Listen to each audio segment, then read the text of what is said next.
نہیں، افغانستان کو جہاں تک تعلق ہے بارڈر سے پہ یا جو فیس ٹو فیس جو جواب دینے کا، اس میں تو کوئی مقابلہ ہی نہیں ہے۔ افغانستان کو بھی اس چیز کا بالکل علم ہے، اور ہمیں ثابت کرنے کی ضرورت نہیں ہے۔ ہم تو ثابت کر چکے ہیں اپنے سے 9 گنا زیادہ طاقتور ملک، جو جس کو گھمنڈ تھا کہ وہ سمجھتا تھا کہ طاقتور ہے، حالانکہ ہم نے اپنی طاقت کا مظاہرہ اس میں کر کے دکھلا دیا۔ تو اس لیے اس میں تو کوئی شک کی بات نہیں ہے یہ۔ اور ابھی تو میں سمجھتا ہوں کہ پھر بھی مدھم انداز میں پاکستانی افواج گئی ہے۔ پاکستانی افواج اگر اپنی پوری صلاحیت اور قوت کے ساتھ جاتی تو مزید کافی اندر تک جا کے اور باقی آپریشنز کر سکتی تھی، بالکل۔ لیکن بہرحال یہ اس لیے ضروری ڈاکٹر تھا، صاحب بڑی بہت ہی پچھلے کچھ تشویشناک صورتحال اس لیے بھی ہے کیونکہ ہم دیکھ رہے ہیں کہ یہ کوئی اسکرمشز عام اسکرمشز نہیں ہے، بلکہ اس میں اوپن وار کا وزیر دفاع کی جانب سے کہہ دیا گیا ہے، اور کہہ دیا گیا ہے کہ ہمارا صبر کا پیمانہ لبریز ہو چکا ہے۔ خواجہ آصف نے یہ بھی کہا ہے کہ ہم نے بہت خندہ پیشانی کا مظاہرہ کیا ہے اور آپ کو موقع دیتے رہے، لیکن آپ کے رجیم چینج کے بعد جو ایکسپیکٹیشن تھی اس پر کسی بھی طرح سے آپ پورا نہیں اترے۔ جی ہاں، کیونکہ طالبان حکومت کی جو اکانومی یا افغانستان میں تو ہمیشہ وار اکانومی چلتی رہی ہے۔ طالبان کے آنے کے بعد پاکستان کی امید تھی کہ افغان طالبان اس راستے پر چلیں گے جس میں کہ وہاں کے لوگوں کی فلاح و بہبود ہو، اور افغان طالبان اپنے پڑوسی ممالک کے ساتھ بھی جو اس وقت ہو رہا ہے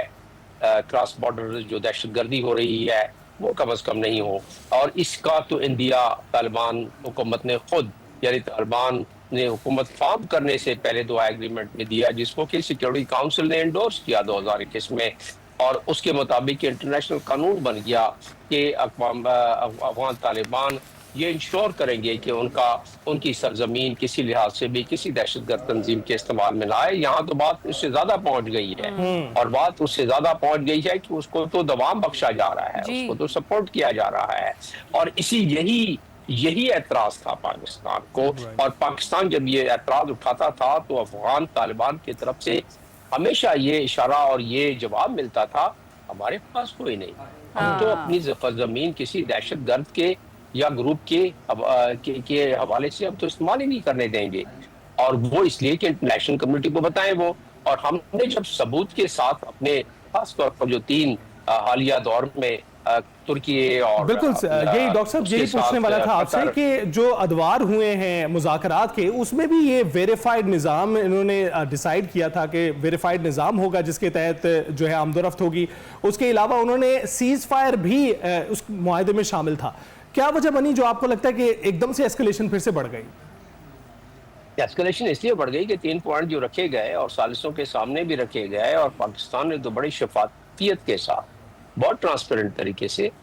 کہا تھا کہ جی آپ کو یہ ایویڈنس ہے، اور اس ایویڈنس کو آپ تھرڈ پارٹی یعنی قطر کو لے لیں، ترکی کو لے لیں، اور ان سے ویریفائیبل ایویڈنس دے دیں کہ آپ نے اپنے یہ ٹھکانے، اس ٹھکانوں کو آپ ہٹا لیں یا ختم کر دیں۔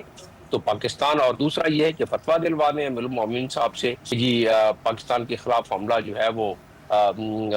منع ہے یا اس کو نہیں کیا جا سکتا ہے۔ تو یہ 2 چیزیں تھی، اور تیسری بات جو ہم نے ان سے کی تھی کہ آپ جو باقی یہاں آپ کے ٹی ٹی پی کے لوگ یا دوسرے لوگ یہاں بسے ہوئے ہیں پاکستان کے بارڈر کی گرد و نواح میں، ان کو دور شفٹ کرنے۔ تینوں میں سے ایک بات بھی نہیں انہوں نے قبول کی، اور جبکہ کوئی تینوں میں سے ایک بات بھی قبول نہیں کی تو پھر سیز فائر نے تو قائم رہنا ہی نہیں تھا، اور پھر چلے سیز فائر بھی ہو گیا۔ اس کے بعد یہ روزانہ کا کیا معاملہ تھا، کیا یہ معاملہ بن رہا تھا کہ روزانہ دہشت گردی ہو رہی تھی، شہادتیں ہو رہی تھی پاکستان میں دراندازی وہاں سے ہوتی آئی۔ تو پاکستان تو بڑے تحمل کے ساتھ کئی عرصے سے، کافی عرصے سے تحمل دکھلاتا رہا، اور جب صبر لیکن اس کا شاید پھر ناجائز فائدہ اٹھایا گیا۔ ڈاکٹر صاحب بالکل آپ درست فرما رہے ہیں۔ ہمیں عامر الیاس رانا صاحب بھی جوائن کر چکے ہیں، سینئر تجزیہ کار ہیں۔ بہت شکریہ عامر صاحب آپ کے وقت کا، جس طریقے سے جواب دیا گیا ہے ہمارے